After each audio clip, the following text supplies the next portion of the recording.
Iya, halo semuanya. Selamat datang di teknik wawancara dari Pak Suradi.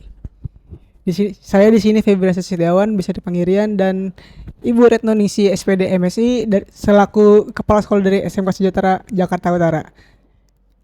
Ibu, sebelumnya terima kasih bisa menyempatkan waktu untuk saya wawancarai. Terima kasih kembali.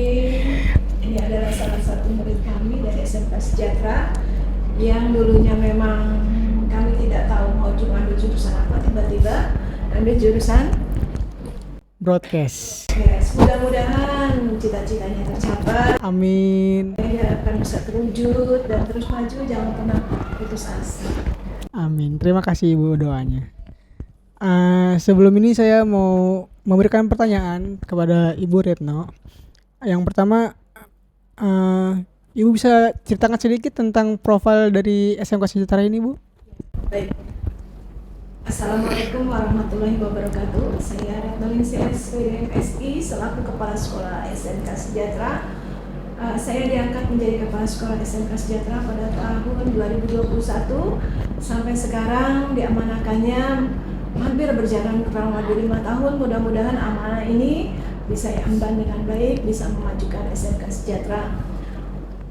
Pada tahun 1999 SMK Sejahtera ini berdiri, dan SMK Sejahtera adalah sekolah menengah kejuruan di mana bernaung di bawah Yayasan Pendidikan Islam Sejahtera yang berkomitmen mencetak lulusan yang berkompeten, berkarakter, dan siap kerja di dunia industri.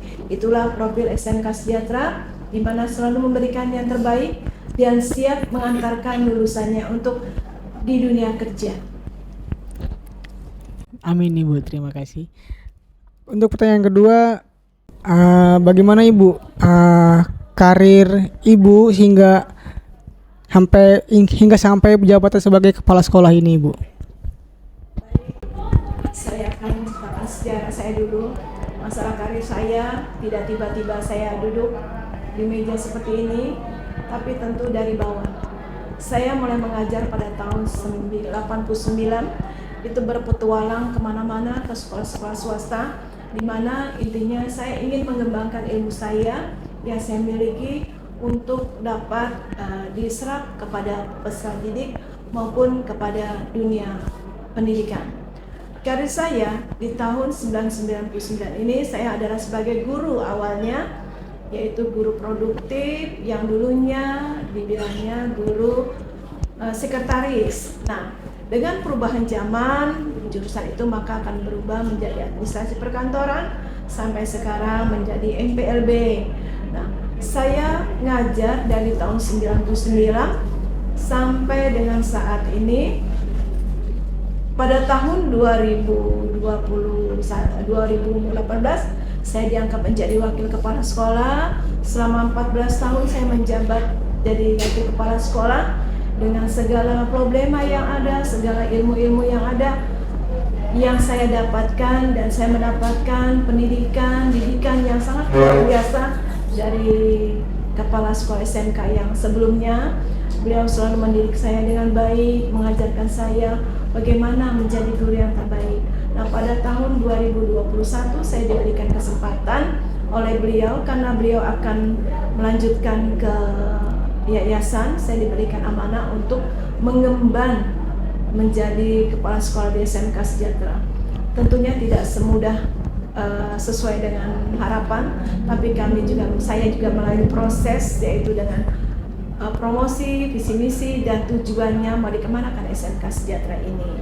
Nah, sampai saat ini saya masih menjadi kepala sekolah. Itulah, mudah-mudahan di sisa-sisa tenaga saya ini, ilmu yang saya dapatkan dengan pengalaman-pengalaman baik dari pengikutan diklat-diklat ataupun yang lainnya, mudah-mudahan saya dapat menjalankan amanah dengan baik, dapat membawa nama baik SMK Sejahtera ini ke dunia kerja maupun dunia pendidikan, dan anak-anak kami yang kami bimbing, kami didik, kami arahkan, kami bekali ilmu baik skill, knowledge akan bermanfaat dan menjadi anak-anak yang sukses dunia akhirat. Iya, sebelumnya Ibu sempat menyebutkan visi misi. Ya, Visi misi dari SMK Sejahtera ini itu seperti apa ya Bu, untuk menjadi kayak dari siswa-siswanya bisa berprestasi besar, bisa ikut lomba-lomba seperti kayak futsal atau paskibra, itu seperti apa Bu visi misi ya Bu? visi misi SMK Sejahtera yaitu terwujudnya lulusan yang kompeten, berkarakter, dan budaya saing global sesuai dengan perkembangan dunia industri atau dunia kerja, dan ditanamkan nilai-nilai profil Pancasila baik akhlak, iman, dan takwanya harus selalu kita bina. Sedangkan untuk SMK Sejahtera, peserta didiknya itu bisa mengikuti lomba, tentu kita fasilitasi. Kita berikan pelatihan terbaik, kita berikan semangat, motivasi supaya mereka semangat untuk mengikuti lomba. Tidak hanya menyuruh, silakan ikut lomba, tapi dari dalamnya tidak mendorong, tidak memberikan motivasi, tidak memberikan dukungan, tidak memberikan fasilitas yang lebih, maka itu tidak akan terjadi. Iya, betul. Setiap ada lomba, saya pribadi, ayo ikut, semangat, pasti pulang bawa piala. Bukan saya bilang bawa menjadi juara, kamu pulang nanti bawa piala. Nah, bagaimana meraih piala itu? Mereka harus bisa berpikir, saya harus berusaha, saya harus berlatih, dan saya harus giat supaya apa yang diamanahkan bisa menjadi sebuah kenyataan. Itu dukungan baik dari sekolah maupun dari guru-guru. Jika ada lomba dimanapun, silakan jalankan dan ikuti dengan baik. Nah, untuk kemarin belum lama ini kita wonderful, itu lomba masuk ke tingkat DKI ya, debat, mendapatkan biaya yang beasiswa anak-anaknya sangat luar biasa. SMK Sejahtera meraih juara 2, itu persaingannya antara SMA dan SMK. Mudah-mudahan ada generasi penerus yang bisa mewujudkan SMK Sejahtera. Wow, banyak ya Bu yang juara-juara seperti itu ya Bu. Sekali. Bahkan pialanya ini udah sampai ke ruangan saya. Mohon maaf, bukan saya pamer karena memang ini tempatnya udah nggak ada lagi. Piala-pialanya udah numpuk, sedangkan piala yang tinggi ini beratnya sangat luar biasa. Kalau ditaruh di kaca, bagaimana nggak mudah-mudahan akan bertambah lagi karena tahun ini kita mendapatkan 35 piala yang sudah ada. Wow, banyak sekali ya Bu ya. Program unggulan apa Bu yang menjadi fokus pada SMK Sejahtera untuk membedakan dari sekolah-sekolah yang lain Ibu? Untuk SMK Sejahtera, program unggulannya karena kita ada sekolah kejuruan yang sudah harus link admit dengan perusahaan dan dunia industri, maka di SMK Sejahtera setiap peserta didiknya diberikan ilmu yang untuk bekal nanti di kemudian hari, yaitu suatu keterampilan yang dimana keterampilan itu harus sesuai dengan kebutuhan industri yang nantinya setelah mereka lulus mereka siap untuk dimasukkan ke dunia industri, yaitu dapat diterima di dunia industri di perusahaan-perusahaan baik itu swasta maupun negeri. Nah, untuk membekali sampai anak-anak itu bisa masuk ke industri, tentu kami bekerja sama dengan guru-guru produktif, yaitu menanamkan skill, menambahkan skill yang bagus untuk anak-anak kami. Dan kami juga bekerja sama dengan BKK, di mana setelah lulus mereka langsung disalurkan ke tempat perusahaan yang memang banyak diminati. Dan kami pada tahun ini juga mendapatkan program unggulan, yaitu magang ke Jepang.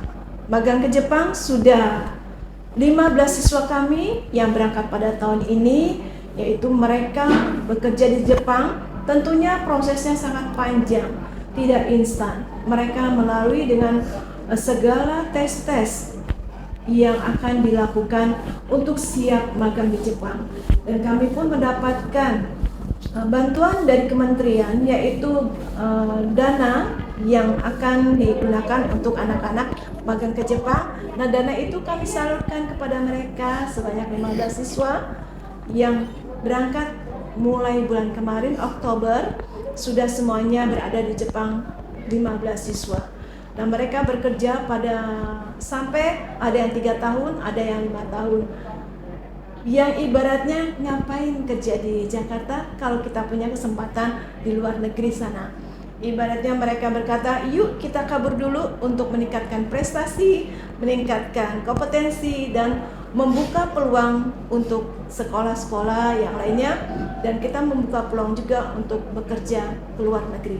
Sukses untuk SMK Sejahtera, mudah-mudahan sekolah unggulan ini, program unggulan ini akan berlanjut terus. Insya Allah tahun ini juga kita akan memberangkatkan 24 siswa untuk magang ke Jepang yang akan diberangkatkan nanti pada tahun 2026. Itulah unggulan sekolah SMK Sejahtera yang pada saat ini kita mengorbitkan untuk mereka magang ke Jepang. Mudah-mudahan kami bisa membuka peluang untuk ke Jerman atau ke Korea sesuai dengan harapan peserta didik kami di SMK Sejahtera. Iya Ibu. Nah, dalam sekarang kan udah mulai era AI ya Ibu ya. Ya, Dalam era digital sekarang, bagaimana sekolah menerapkan teknologi dalam pembelajaran AI ini Ibu? baik. AI ini bukan hanya di kalangan muda atau anak-anak kecil, bahkan itu sudah menyebar luas ya. Untuk AI itu memang mau tidak mau, baik anak kecil, SD, SMP, SMK pun perguruan tinggi sudah harus bisa menguasai AI. Karena itu adalah ibaratnya adalah suatu kebutuhan bagi kita untuk tahu ke depannya. Dengan kondisi sekarang ini adalah sistem era globalisasi di mana semuanya harus AI. Untuk SMK Sejahtera sendiri kami menggunakan e-learning untuk pembelajaran yang setiap hari digunakan, yaitu kita memasukkan data ke e-learning dan anak-anak dapat mengerjakannya di e-learning, baik itu ulangan, baik itu pelaksanaan UTS atau tugas-tugas sehari-hari yang diberikan kepada guru-guru, kepada siswanya. Kita menggunakan e-learning. Itulah kita dari sekarang harus benar-benar bisa memanfaatkan AI, tapi harus yang positif dalam penggunaan AI itu. Tidak hanya dengan postingan-postingan, tapi kita harus bisa seoptimal mungkin gunakan AI dengan baik untuk prestasi semuanya. Pertanyaan terakhir nih Bu, apa harapan dari Bapak Ibu sekalian terhadap SMK Sejahtera ke depannya Ibu? Harapan saya khususnya untuk SMK Sejahtera terus berkembang, siapapun pendidiknya, siapapun pemimpinnya. Saya selalu menanamkan kepada kawan-kawan kami, ini sekolah ladang kita, tempat usaha kita, tempat kita mencari nafkah. Ayo sama-sama kita majukan sekolah ini bersama-sama, karena sekolah ini tanpa dukungan dari Bapak Ibu dan dari warga sekolah SMK Sejahtera itu tidak mungkin akan berjalan sendiri. Kalau saya hanya berjalan sendiri itu juga tidak mungkin. Pasti ada dukungan dari seluruh warga sekolah, baik dari siswa, dari guru maupun dari pramubakti atau karyawan-karyawan. Semuanya harus terlibat untuk mengembangkan SMK Sejahtera ini. Kedepannya saya ingin SMK ini selalu maju terus, bisa dikenal di dunia pendidikan, bisa mendapatkan prestasi-prestasi yang unggul, menciptakan lulusan yang kompeten, yang diterima ke dunia industri itu yang sangat banyak, dan dapat juga diterima di perguruan tinggi yang sangat banyak, dan mereka bisa membahagiakan kedua orang tuanya, karena dari sinilah mereka akan berhasil. Mudah-mudahan kedepannya SMK Sejahtera terus maju, sukses, dan terkenal sampai di dunia pendidikan yang lainnya. Terima kasih Ibu. Sebelum penutup nih Bu, SMK Sejahtera ada slogan tersendiri itu deh Bu. Yel-yelnya ya. Iya Ibu. SMK Sejahtera Bisa, SMK Sejahtera Jaya, SMK Sejahtera Subara, SMK Sejahtera sukses. Terima kasih Ibu udah menyempatkan waktunya untuk saya wawancarai. Dari saya Febri Setiawan pamit undur diri dan terima kasih dan sampai jumpa. Terima kasih kembali. Assalamualaikum warahmatullahi wabarakatuh. Semoga kalian sukses.